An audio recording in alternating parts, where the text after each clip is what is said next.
Welcome to the Educated Parent Podcast. I'm your host, Dr. Leah Kleonsky, and today we're going to talk about how to help our kids prepare for a family gathering. We're about to hit the holidays. We're in December. Family gatherings are going on. Maybe your children are around caregivers they don't usually see. How are we going to help them get through those times with family who love them but may not fully understand them? That's what this episode is all about. So here is another one of our chats. And this is actually an episode that was requested that I record from a listener. It was actually requested by Foundations Pediatric Therapy, which is a wonderful occupational and physical therapy clinic that I recommend to many of our clients and actually use myself for my own family. I was speaking with one of the therapists there, and she mentioned to me that so many families she knows are struggling with being around family for the holidays and trying to figure out how to make this experience a little bit easier on their kids.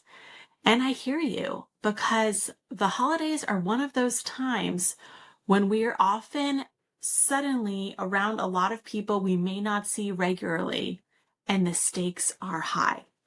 So let's say that you're going out of town to see grandparents you only see a couple times a year. What is it like for you to go back as a parent and stay with your parents? It sometimes can be wonderful. It sometimes can be challenging. It sometimes can be a little bit of both experiences, right? Because you have all of those thoughts and feelings as an adult child of parents or of the adult member of a family whose dynamics you are now in. And that can be interesting for you. So you might have your own emotional reactions. You might suddenly feel like you're 15 years old again because you're back in the house where you were 15 years old. Or maybe somebody says something to you in that tone of voice that they used when you were a teenager and you always resented it.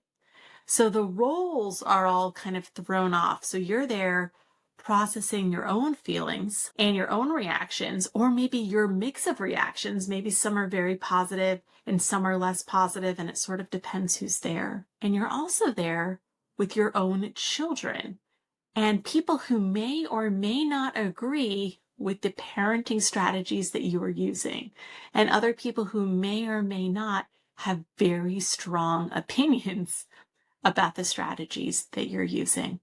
So you're trying to navigate your own role. Who am I as the adult child in this situation, or as the partner of an adult child in this situation? And who am I as a parent to these kids who, by the way, are off schedule, maybe in a new place, maybe without the familiar things they're used to, maybe a little bit dysregulated, maybe a little bit overexcited. They're having their own feelings. They're reacting to everybody in the situation. Maybe there's some cousins there that they don't always get to see. So there's so many dynamics going on, and you're there just trying to make things go smoothly, trying to have a wonderful family holiday. So I'm just going to jump in, and I'm going to give you some really specific strategies for what you can do to prepare for this family gathering, because preparation is key. You want to walk in there with a plan. You want to walk in there having already figured some things out. And so what I'm going to give you is a 3-part plan for preparing for this kind of situation. The first thing you want to do is communicate with family members in advance. So you don't want to wait until it is the first day of Hanukkah or Christmas morning and walk in, and then suddenly there's chaos going on. And this is the first time you've talked to the other adults involved about your child and about the situation, right? You haven't prepped them. So there's this understanding that family members may love your child, but not see them often enough to know what they need and how they're likely to react to new things. They may just assume that your children will react exactly like you did when you were a child, or like their cousin over here. And so being able to have an open conversation with your family or your partner's family, or have them have that conversation before you even get there, will help make things easier. So, for example, if your child has strong sensory needs, like for example, if they get really overwhelmed with loud noise, that's a good thing to tell your family in advance.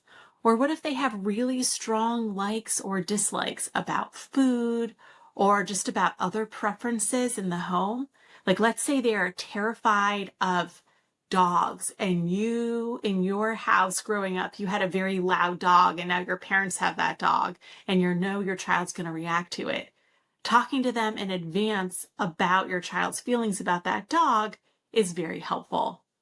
Important routines can be really useful.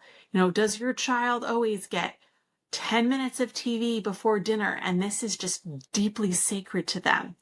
Good thing for your family to know. By going in advance and talking to your family or any family members that you think will have a lot of sway and explaining the intricacies of your child to them, you are so much more likely to prevent a problem. That might happen just because somebody doesn't know, right? If we're going to the dog example, and your child is very afraid of large dogs, and your family has large dogs. If your family doesn't know and you don't think about it, your child walks in, gets confronted with a large dog, and suddenly there's this huge reaction. Whereas if your family knows this, maybe the dog is put away for when you show up and it's introduced gradually, for example, right? It gives you a chance to solve this because on the grandparent end of things or the extended family end of things, it's terrible if you have a problem. So it's about really going in there in advance and preventing with good communication. Again, this communication doesn't have to sound judgmental. So if you're looking for a simple script, you could say something like, "Hey mom, we're so excited to visit over the holidays. Can't wait to see you. Know it's been a long time. I just wanted to give you a heads up that Julia is really afraid of dogs right now. Just recently, she's become really scared of dogs, and I'm thinking about our dog, Sparky, at home, and just the fact that even though he's very gentle, he's very loud. Can we problem solve some ways of making it easier for Julia to come over? I want her to have a good dog experience and not a negative one." See, so you're not coming in with an attack. You're just giving positive information. This can be hard if your family doesn't have a culture of communicating, but being able to do this again beforehand instead of in the moment when things aren't going well is going to be a lot better. The second thing you may want to think about doing is preparing a calm down kit for your kids. So when your child is in a new environment, what do they need to feel comfortable? If you create basically a coping kit that they can bring with them, you are going to greatly increase the chances that they have a positive experience. For example, you could help them pack a small snack or a food they like in case, for example, all of the food is holiday food and your child loves Cheez-Its and they don't have those there. Maybe a comfort object, an activity that they enjoy. If you know that your child regulates by drawing, the drawing makes them feel really calm, you help them pack their favorite markers and their favorite sketch pad. You can bring your child in. You can say to them, "Hey, we're going to grandma's house. Let's bring some special things there so that you have a way of entertaining yourself and feeling good in that environment." This is actually something I did when I traveled with my kids for Thanksgiving. We knew that we were going to a house that was not for kids, right? Everyone living in that house is an adult. So we intentionally packed activities and things that we knew that they liked so that we were setting them up for success. So that they were going in with familiar items and ways of calming themselves. So that planning ahead component is really good. The last thing you need to plan for is your own emotion regulation. You know how I just talked about that we as adults can get triggered being in certain family environments? If you have that insight I talked about in the last episode, that awareness that this environment is stressful to you in some ways, it is good to plan ahead for yourself. You are important, your regulation is important, and your ability to regulate your emotions, understand what's going on, engage in coping strategies, not shove it back, ignore it, and then lose it. That will make things so much easier on everyone else. So think about it in advance. Do a little bit of planning. Think about the things that could happen that might upset you and make a plan. Like, how will you handle it if a family member criticizes you or your parenting? What are they likely to say and what are you going to do? Knowing in advance, having a plan, maybe even involving your partner in that plan, that'll be really helpful. Are you going to ignore it? Or do you have a planned, like a calm thing you're going to say? Are there situations where you leave? Like, how are you going to plan for this? What boundaries are you going to need to enforce? So let's pretend you have this conversation with your mom about the dog and she agrees and you show up and the dog's at the front door. You may be calling her and saying, I see that the dog's at the front door. We're going to drive around the block. And when the dog is put away, we'll come into the house. So you may be setting some boundaries around certain things yourself. Like, what can and can't you deal with? What are you and are you not okay with? Now, how will you calm yourself down if you start feeling strong emotions? I mentioned this a little bit about having kind of a calm down kit for kids, but what about you? What are you going to do? Do you need to make sure you have some good music where you can walk out and just listen to your AirPods and regulate? Is there a walk that people need to take after dinner so that you're going to get a break in being outside? Are there certain supportive family members? Are there certain things that are just going to be painful for you to see? For example, a family member maybe who's sick or aging and you're going to need extra support around that.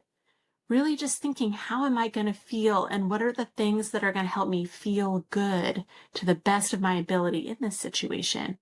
Those things are really important too when you're planning for family gatherings.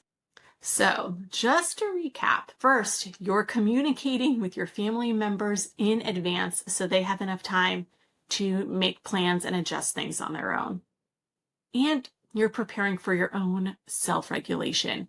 You're taking care of yourself because taking care of yourself is taking care of your kids. It's modeling emotion regulation and it's being able to be calm enough where you're able to support them. So I hope that this plan is helpful to you.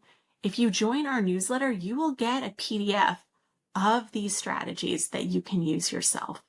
But I really hope that using these strategies, making a plan makes you feel more comfortable, more stable, more prepared for these family gatherings that are sometimes this mix of like beautiful family situation and huge stressor for you and everyone else. And just give yourself a lot of grace, right? You're doing your best. Your kids are doing their best. Your family's probably doing their best. Everyone is trying. It's hard when we all come together in these times with all the pressure to quote unquote not ruin Thanksgiving or Christmas or whatever holiday it is. I hope this has been useful. Did you know that you can tell me episodes you would like to have if there's a specific thing you really wish I would talk about? You can DM me through Instagram, Educated Parent Podcast. You can email the clinic, info@thrivingchildcenter.com. You can make a comment on one of the YouTube videos, but I would love suggestions of things you would like me to talk about. I come up with ideas that I think are good, but I'm very open to hearing from you. Tell me, and I'll do my best to accommodate. Thank you so much. I hope you have a beautiful, beautiful holiday, and I will talk to you next time.